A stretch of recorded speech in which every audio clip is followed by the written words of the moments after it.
आज हम आपके साथ बहुत ही आसान और हेल्दी नाश्ते की रेसिपी शेयर करने वाले हैं, जिसे बनाने में हम ना तो आलू का इस्तेमाल करेंगे और ना ही ऑयल का। फिर भी ये खाने में इतनी टेस्टी होगी कि इसे देखते ही बच्चे से लेके बड़े सभी चट कर जाएंगे। तो फिर चलिए ज़्यादा देर नहीं करते हैं और जल्दी से इस नाश्ते को बनाना शुरू करते हैं। तो आज के इस नाश्ते को बनाने के लिए सबसे पहले हमने यहाँ पर कुछ ब्रेड ली है। मेरे पास एक दिन पहले की रखी हुई ब्रेड है, तो आज का नाश्ता हम इन्हीं ब्रेड से बनाने वाले हैं, जिससे कि ब्रेड का अच्छे से यूज़ भी हो जाएगा और ये खाने में भी टेस्टी लगेगी। तो सबसे पहले हम इन सब ब्रेड को एक कटोरी के नाप से कट कर लेंगे। आप चाहें तो इसे बिना कट करके भी बना सकते हैं, लेकिन इस तरीके से यदि आप इन्हें कट करके बनाएंगे तो ये नाश्ता दिखने में ज़्यादा अच्छा लगेगा। तो ये जो बचा हुआ हिस्सा है इसे फेंक के नहीं, इससे भी हम कई तरह की रेसिपी बना सकते हैं। तो चलिए हमने सारी ब्रेड को कट कर लिया है, तो इन्हें हम रख देते हैं साइड में। इसके बाद हम यहाँ पर एक बाउल लेंगे और इसमें 1/4 कप सूजी डाल देंगे।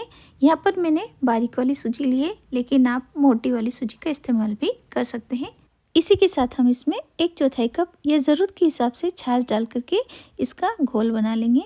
छाछ की बजाय यदि आप चाहें तो इसमें दही का इस्तेमाल भी कर सकते हैं। देखिए इस तरीके से हमने यहाँ पर एक गाढ़ा घोल बनाकर तैयार कर लिया है।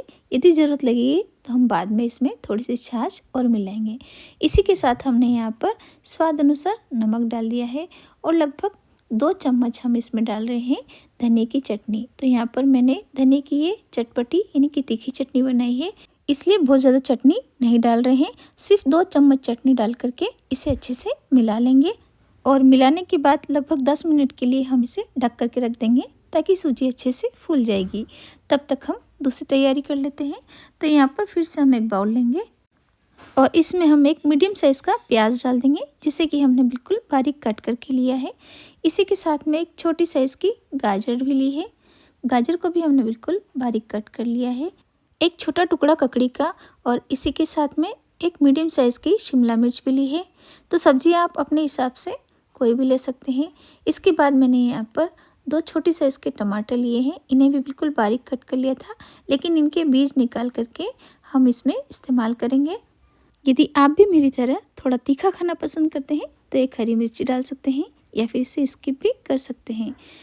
लगभग 1/4 छोटी चम्मच हम इसमें चाट मसाला डाल देंगे। बहुत ज़्यादा खट्टा हमें नहीं करना है। और इसके बाद मैंने यहाँ पर 1/4 छोटी चम्मच लाल मिर्च पाउडर लिया है। ये बहुत ज़्यादा तीखी नहीं है। 1/4 छोटी चम्मच ही हम इसमें जीरा डाल देंगे और स्वाद अनुसार हम इसमें नमक भी डाल रहे हैं और इन सभी को अच्छे से मिला लेंगे। सभी चीज़ों को अच्छे से मिला लेने के बाद अब लास्ट में हम इसमें लगभग 2 छोटी चम्मच टोमेटो केचप डाल देंगे। तो ये लीजिए हमारी मज़ेदार सी ये स्टफिंग बनकर भी रेडी हो गई है। तो चलिए इसे भी हम रख देते हैं साइड में और फिर से हम ये ब्रेड ले लेंगे जो कि हमने पहले से ही कट करके रखी हुई थी। इनके ऊपर भी हम थोड़ा सा टोमेटो केचप लगा लेंगे। यदि आप चाहें तो केचप की बजाय यहाँ पर इमली की खट्टी मीठी चटनी भी लगा सकते हैं। तो जो भी आपको पसंद है वो ब्रेड के ऊपर इस तरीके से फैला लीजिए और इसके बाद लगभग 1-1 चम्मच ही सब्जी वाली स्टफिंग भी रख करके इन्हें भी अच्छे से फैला लेंगे। इसके बाद फिर से हम दूसरी ब्रेड लेंगे और इनको बीच में से इस तरीके से कट कर लेंगे। तो आप कोई भी ढक्कन या छोटी कटोरी की हेल्प से इन्हें कट कर लीजिए और कट करने के बाद इस तरीके से हम यहाँ पर कुछ ब्रेड की रिंग्स तैयार कर लेंगे।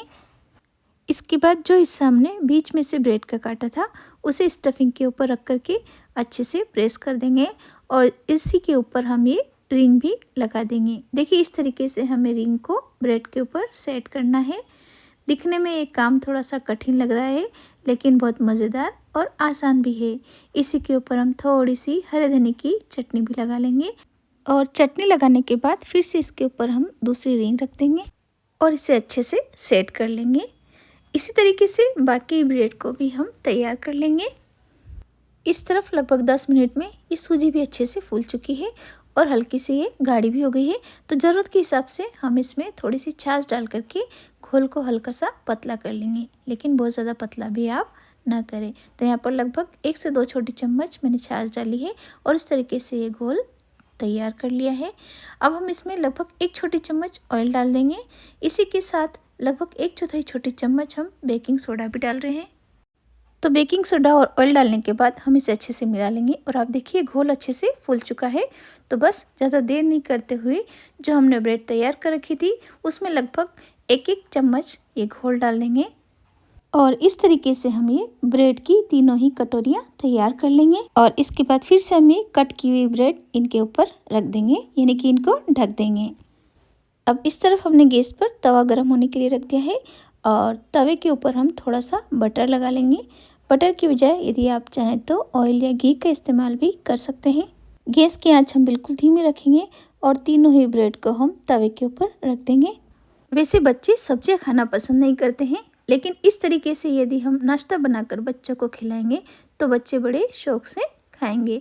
तो यहाँ पर देखिए हमने फिर से तीनों ही ब्रेड के ऊपर थोड़ी सी स्टफिंग फैला ली है और दूसरी तरफ 3 ब्रेड के ऊपर हम फिर से थोड़ा सा टमाटो केचप भी लगा देंगे और स्टफिंग के ऊपर अच्छे से प्रेस करते हुए सेट कर लेंगे।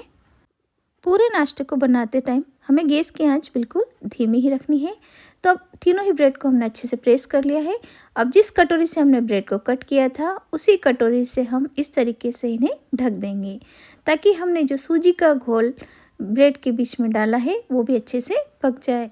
तो लगभग 5 मिनट तक हम इन्हें बिल्कुल धीमी आंच पर इसी तरीके से पकने देंगे। इन्हें पकने में ज़्यादा टाइम नहीं लगेगा क्योंकि हमने घोल बहुत ज़्यादा नहीं डाला है। तो यहाँ पर देखिए मैंने थोड़ा सा बटर और डाल दिया है और लगभग 5 मिनट बाद एक बार हम इन्हें चेक कर लेते हैं। तो आप देख सकते हैं कि ब्रेड बहुत अच्छे से सीख चुकी है, इसके कलर से आपको समझ में आ रहा होगा। तो चलिए अब हम इन्हें पलट लेते हैं। वैसे तो आपने ब्रेड से कई तरह के सैंडविच बनाकर खाए होंगे, लेकिन एक बार इस तरीके से ये सैंडविच ढोकला ज़रूर से बनाकर देखिएगा, आपको बहुत पसंद आएगा। तो आप देख सकते हैं कि हमने तीनों ही सैंडविच को पलट लिया है और फिर से थोड़ा सा बटर डाल करके इनको फिर से कटोरियों से ढक लेंगे। गैस की आंच बिल्कुल धीमी ही रखते हुए 5 मिनट के लिए फिर से इन्हें सेकने देंगे, ताकि ब्रेड भी अच्छे से सीख जाएगी और अंदर से हमारा ढोकला भी अच्छे से पक जाएगा। यदि आपको इस तरीके से रिंग्स काटना झंझट वाला काम लगता है तो आप बिल्कुल इस आसान तरीके से भी ये सैंडविच ढोकला बना सकते हैं। बस स्टफिंग फैलाने के बाद इस तरीके से ब्रेड की स्लाइस रख दीजिए और इसके ऊपर लगभग 1 चम्मच घोल डाल करके इसे भी फैला लीजिए। फिर से वही प्रोसेस फॉलो करनी है। आप चाहे तो इनके ऊपर थोड़ी सी चीज़ डाल सकते हैं क्योंकि बच्चों को चीज़ खाना पसंद होता है। तो जो भी तरीका आपको पसंद है उस तरीके से इन्हें तैयार कर सकते हैं।